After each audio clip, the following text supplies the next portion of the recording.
प्यारे बच्चों good evening. स्वागत है आप सभी का आपके अपने प्यारे से विद्या आनंद यूट्यूब चैनल में। तो कैसे हो आप सभी? मैं आशा करता हूं कि आप सभी अच्छे होंगे, स्वस्थ होंगे और अपने स्टडी में पूरे 100% फोकस कर रहे होंगे और करोगे भी, क्यों नहीं भाई। एग्जाम का बहुत ही कम टाइम बचा है, इसी में आपको जो करना है करना होगा भाई। ये एक एक पल जो है बहुत ही ज़्यादा अनमोल है, इसीलिए इस पल को गंवाना नहीं है, बस मेहनत करते रहना। चलिए आज के क्लास में हम लेके आए हैं आपके लिए क्लास 12 केमिस्ट्री का 35 मोस्ट वीवीआई ऑब्जेक्टिव क्वेश्चन। ऐसे ही प्रश्न आपके बोर्ड परीक्षा में पूछे जाते हैं, तो आज के क्लास को आप सभी ध्यान से देखिएगा और इन सारे प्रश्न को आप अच्छे से याद कर लीजिएगा। ओके, चलिए क्लास को स्टार्ट करते हैं। और पहला नंबर सवाल आपके सामने है, आप चैट सेक्शन में आंसर लगाते चलो और लास्ट में बताइएगा कि आप कितना सही कर पाते हो इन 35 ऑब्जेक्टिव में।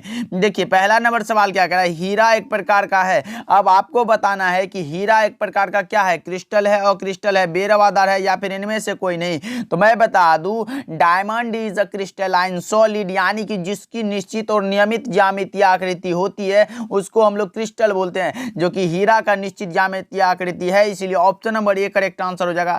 Diamond is a crystalline solid, option number A is the correct answer. Okay, लगा लो आप सभी। चलिए दूसरा नंबर सवाल देखिए आपके सामने है कि मूल क्रिस्टल तंत्रों की संख्या कितनी होती है, बेसिक क्रिस्टल सिस्टम की संख्या कितनी होती है, ये बताना है आप सभी को। तो आपको पता होगा कि मूल क्रिस्टल तंत्रों की संख्या होती है 7, इसीलिए ऑप्शन नंबर सी इसका बिल्कुल सही जवाब हो जाएगा। अगर पूछता कि ब्रेवेस जालकों की संख्या कितनी होती है तो आप लगाते 14, इसीलिए इसको भी याद रखिएगा। चलिए नेक्स्ट सवाल की ओर बढ़ते हैं। तीसरा नंबर सवाल आपके सामने है कि ब्रेवेस जालकों की संख्या कितनी होती है। अभी तो मैंने बता चुका है कि ब्रेवेस जालकों की संख्या जो होती है वो होती है 14, इसीलिए option number D correct answer हो जाएगा। प्यारे बच्चों एक बात और ध्यान में रखिएगा कि घनाकार क्रिस्टल में ब्रेवेस जालकों की संख्या पूछे तो आप लगाइएगा 3। क्या 3 लगाना, नहीं तो गलत हो जाएगा। घनाकार क्रिस्टल में 3 होते हैं और सिर्फ ब्रेवेस जालकों की संख्या पूछे तो आप 14 लगा के चले आना, बिल्कुल सही जवाब हो जाएगा। चलिए चौथा नंबर सवाल देखिए, विलियन के अनुसंख्यक गुणधर्म का उदाहरण है। निम्नलिखित में कौन है जो विलियन के अनुसंख्यक गुणधर्म का उदाहरण है। मैं बता दूं कि विलियन का अनुसंख्यक गुणधर्म वह है जो विलियन में उपस्थित विलय के कणों की संख्या पर निर्भर करता है, कणों के आकार या प्रकृति पर नहीं। विलियन के अनुसंख्यक गुणधर्म यानी कॉलिगेटिव प्रॉपर्टीज मात्र 4 प्रकार के होते हैं: क्वथनांक का उन्नयन, हिमांक का अवनमन, प्रासरणी दाब और वाष्प दाब का आपेक्षिक अवनमन। तो ऑप्शन में देख लो कौन सा मिल रहा है, इसलिए क्वथनांक का उन्नयन मिल रहा है, इसलिए ऑप्शन नंबर सी इसका बिल्कुल ही करेक्ट आंसर हो जाएगा। 4 का सी लगा लो, बिल्कुल सही जवाब हो जाएगा। चलिए पांचवा नंबर सवाल देखिए आपके सामने है, बहुत ही ज्यादा इंपॉर्टेंट क्वेश्चन है भाई। ऐसे ही प्रश्न आपके बोर्ड परीक्षा में आते रहते हैं। ताप का प्रभाव किस पर नहीं पड़ता है, निम्नलिखित में कौन है जिस पर जो है टेम्परेचर का कोई भी इफेक्ट नहीं पड़ता है। वो तो हमारा होता है मोलालिटी, मोललता भाई, option number A correct answer हो जाएगा। और इसका जो मात्रक होता है मोल प्रति केजी होता है, इसको भी याद रखना, पूछा गया आपके बोर्ड परीक्षा में। ओके, चलिए नेक्स्ट सवाल की ओर बढ़ते हैं। 6 नंबर सवाल क्या कह रहा है, विलयन में विलय तथा विलायक के मोल प्रभाज का योगफल होता है, कितना होता है। विलयन में विलय तथा विलायक के मोल प्रभाज का जो योगफल होता है वो कितना होता है, 0, 1, 2 या फिर इन्फिनाइट। तो आपको भी पता होगा कि विलयन में विलय तथा विलायक के मोल प्रभाज का योगफल जो होता है वो होता है 1, इसलिए ऑप्शन नंबर बी इसका राइट आंसर हो जाएगा। लगा लो आप सभी। 7 नंबर सवाल के ऊपर बढ़ते हैं, रासायनिक अधिशोषण अभिक्रिया है। रासायनिक अधिशोषण कौन सी अभिक्रिया भाई, इरिवर्सिबल, कौन सा अनुत्क्रमणीय, ऑप्शन नंबर बी इसका करेक्ट आंसर हो जाएगा। 7 का B is the correct answer, लगा लो।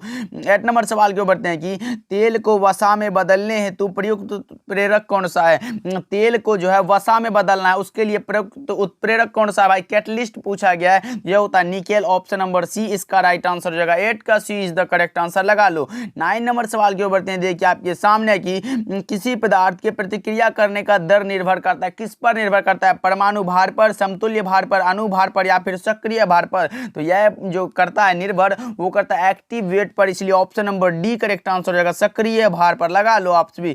10 नंबर सवाल की ओर बढ़ते हैं कि सामान्य ताप एवं दाब पर किसी गैस के 1 मोल का आयतन कितना होता है। सामान्य ताप एवं दाब पर किसी गैस के 1 मोल का जो आयतन होता है वो होता है 22.4 लीटर, कौन सा, ऑप्शन नंबर बी इसका राइट आंसर हो जाएगा। लगा लो आप सभी और फटाफट से चैट सेक्शन में आंसर लगाते चलो भाई, बहुत ही इंपॉर्टेंट क्लास है आज का। चलिए 11 नंबर सवाल के बढ़ते हैं, एंजाइम का मुख्य अवयव कौन सा है। एंजाइम का जो मुख्य अवयव है वो कौन सा है, ये बताना आप सभी को। 11 का सही जवाब लगाओ आप सभी, तो यह होता है protein, option number A correct answer हो जाएगा 11 का, लगा लो आप सभी। 12 नंबर सवाल के बढ़ते हैं, भौतिक अधिशोषण की क्रिया होती है। भौतिक अधिशोषण की भैया जो क्रिया होती है वो होती है रूम टेम्परेचर पर, कौन सा, कक्ष ताप पर, ऑप्शन नंबर ए सही जवाब हो जाएगा। चलिए 13 नंबर सवाल की ओर बढ़ते हैं। साबुन ग्रीस को किसके द्वारा निकालता है? लगाओ जी सही जवाब क्या होगा? साबुन ग्रीस को किसके द्वारा निकालता है? अधिशोषण, इमल्सीकरण, स्कंदन या फिर इनमें से कोई नहीं। तो 13 का सही जवाब मैं बता दूं, यह इमल्सीकरण के द्वारा निकालता है, जो कि ऑप्शन नंबर बी में दिया गया है, राइट आंसर हो जाएगा। 14 नंबर सवाल की ओर बढ़ते हैं कि सोडियम ऑक्साइड में सोडियम की कोऑर्डिनेशन नंबर कितनी होती है? सोडियम ऑक्साइड यानी कि Na2O में जो है किसकी, तो सोडियम की पूछा गया, यानी कि Na का पूछा गया है। तो आप लगाओगे कौन सा भाई? 14 का सही जवाब लगाओ, ये हो जाएगा 4, इसलिए option number B correct answer हो जाएगा। लेकिन अगर ऑक्सीजन की पूछता तो आप लगाते 8, लेकिन ऑक्सीजन का नहीं, यहाँ सोडियम का पूछा गया, इसलिए 4 हो जाएगा। लगा लो आपसे भी, option number B correct answer हो जाएगा। 15 नंबर सवाल है, CaCl की संरचना होती है, यानी कि सीजियम क्लोराइड की संरचना यानी स्ट्रक्चर पूछा गया किसका? तो सीजियम क्लोराइड का। तो मैंने बताया था अगर CaCl रहे तो आप लगाओगे कौन सा भाई? BCC, क्या BCC। अगर NaCl रहे तो आप लगाओगे FCC। दोनों को याद रखिएगा, आपके बोर्ड परीक्षा में पूछा जा सकता है। देखो जी CaCl पूछा, आप लगाओ BCC, यानी कि body centred cubic unit cell हो जाएगा। ओके चलिए 16 नंबर सवाल के ऊपर, शॉटकी दोष के कारण ठोस का घनत्व क्या होता है? शॉटकी दोष के कारण ठोस का घनत्व जो होता है वो डिक्रीज हो जाता है, यानी कि घट जाता है।